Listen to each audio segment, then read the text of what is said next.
Жақында әлеуметтік желілерде жүгір немесе өлесің сияқты жасөспірім балалардың қауіпті ойындары туралы бейне жазбалар таратылуда. Оның мәні жүріп бара жатқан көліктің алдынан жүгіріп өту. Өмірге қауіпті ойынның тәртібі келесідей. Бала жолдың шетінде тұрып, жылдамдықпен келе жатқан көлікті күтеді. Содан кейін ол оның алдынан мүмкіндігінше жақын жерден жүгіру керек. Осылайша жасөспірімдерге мұндай әрекеттерді жасауға батылдығы бар ма, әлде жоқ па, соған тексеру.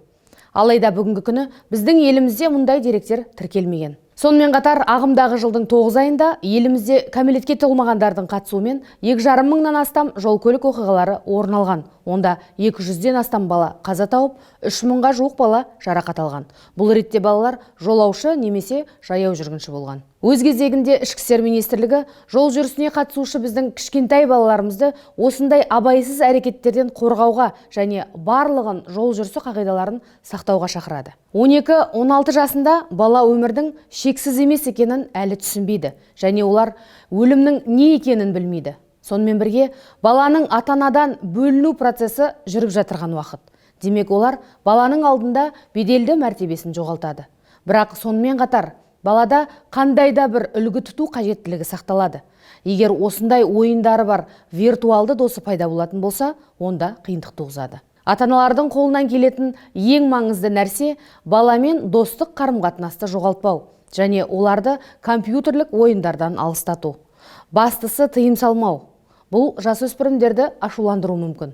Сол үшін басқа нәрсеге қызығушылығын ояту немесе олармен жылы жүзді әңгімелесу.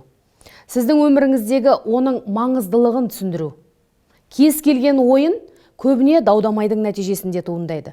Сондықтан оны нашар ортадан шығару үшін балаңыздың кіммен сөйлесетінін білу маңызды. Сонымен қатар мұндай ойындардың қауіпті екенін түсінуге көмектесетін ақпаратты жеткізу керек.